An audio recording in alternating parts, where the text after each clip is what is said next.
Hey guys, it's Harleywood. So I'm out here at deer camp playing around with some new toys. You'll see a couple videos come out this week for things that I'm doing down here. And one of them that I'm actually really excited about, probably the one that I'm most excited about doing this week, is a new trigger for my AR15. This is from TriggerTech. And I've had a Timney in this AR for quite a while. If you did not see the build video series on this AR, this is what I've called Project Lightsaber because it was a lightweight AR build. I'll post a link in the description below. You can go check out that playlist. In there currently is a Timney trigger. I've been very happy with it, had no problems, but I'm kind of intrigued by a flat blade. And so TriggerTech has one that is very intriguing because not only is it the flat blade, but it's adjustable. And I'm going to kind of show you how that works here in just a minute. We're going to get it out of the box, do kind of a field install in the AR there, and do some shooting with it. But one of the things that's also very innovative about it is in between the sear and the trigger, they have this piece here that's supposed to be what they've called their frictionless release technology. It's a floating roller between the sear and the trigger that is supposed to take all of the creep out and ensure that you just have a clean break. So we're going to test it out and see how we like it. Let's get it out of the box, get it installed.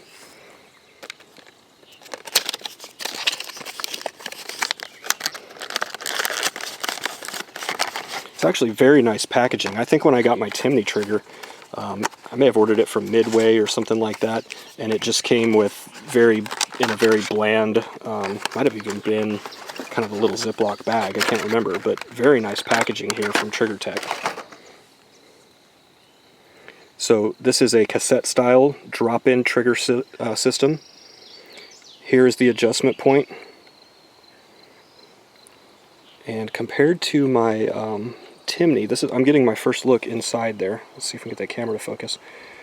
This is a pretty intricate and really nice setup. I mean, look how clean everything is there.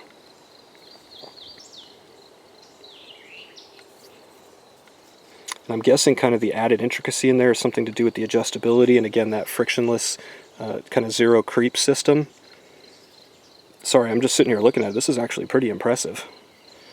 And it's very competitive price-wise also. I'll get into that later in the video, but that was another selling point for me, was just how competitive this is with something like the Timney. That's quite a bit more. All right, let's go ahead and get that Timney out of there, get this installed, and do some shooting. All right, so we got it installed. The screw that you see right here in the center is to adjust the pull weight. Now down inside each of these little chambers here are set screws to help seat that cassette style trigger against the bottom of the receiver so that your pins don't, walk out. So it tightens it up real nice. Really like that. It's fairly reminiscent of how Timney does it. Now right now I have it on the lightest setting. First I want to show you how much take up this trigger has. Can you see that? Almost none. I mean, that might be a millimeter.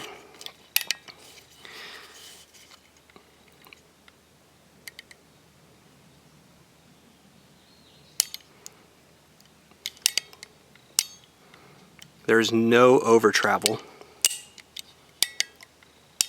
And the reset, let's see the reset, is again a millimeter. This 2-pound setting is probably something you'd want to do more for target shooting type applications. Way too sensitive for anything other than that, but it's nice to have. I mean, how cool that you just pop the top of your receiver open. If you have an Allen wrench in your range bag, get this set to what you want and you're good to go.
Alright, so let's show you how the adjustability works. That set screw that I showed you earlier to adjust the pull weight right now is bottomed out completely down in that hole. I can't turn it in another notch. So it's coming in just at about 5 pounds. I've got my Timney pull weight scale, and I'm going to try to keep it consistent right on top of that nub right at the bottom there.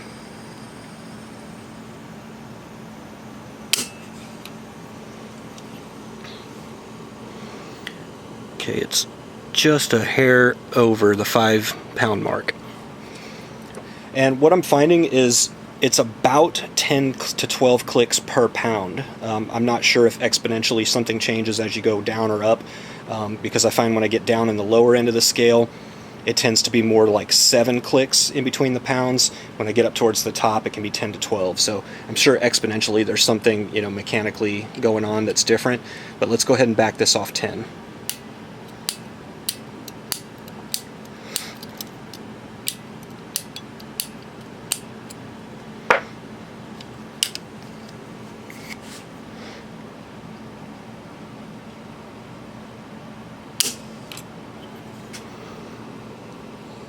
On the dot on 4. Let's back it off another 10.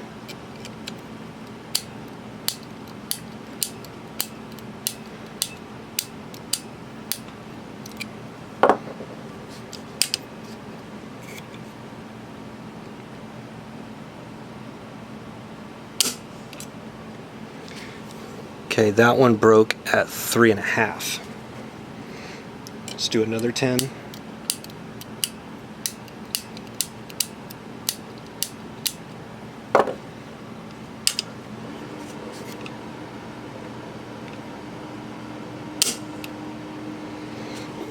That one broke at about 2 3/4 pounds.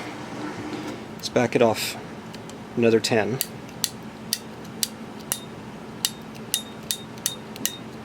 I think that's actually bottom. I think it topped out at 6 clicks. So, and there's your 2. So that's from the top of the scale to the bottom of the scale. Again, it's about 10 clicks is what I'm finding is the average. Now, why would you ever want 3 1/4 versus 3.5? I'm not a long range competitive shooter or anything like that. Maybe there are some people that have that level of preference. I tend to not. Ideally, I would like probably, 1/4 pound per click. Might not be possible just mechanically. So, for those who might want those more minute adjustments, it's certainly there. I mean, you can get this thing very, very dialed in and consistent.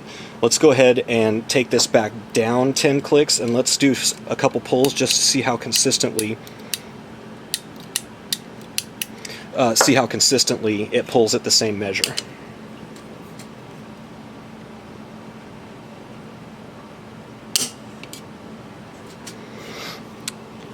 Okay, that's about 2 3/4.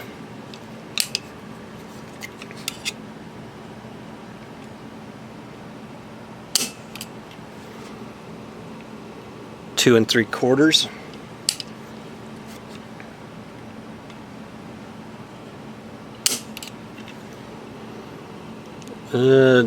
Almost, it's the line right before 3. So let's see, 2 more times here.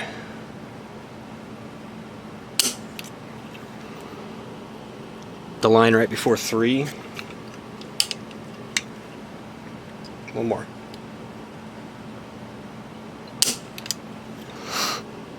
The line right before 3. So very, very consistent once you get it dialed in the way you want it. Just before 3 pounds is a little too much for me, a little too light.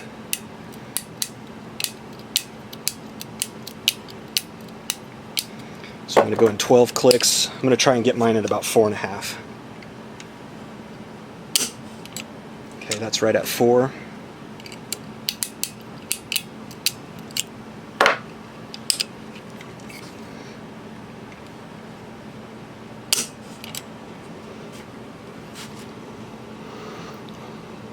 Right at the 4.5.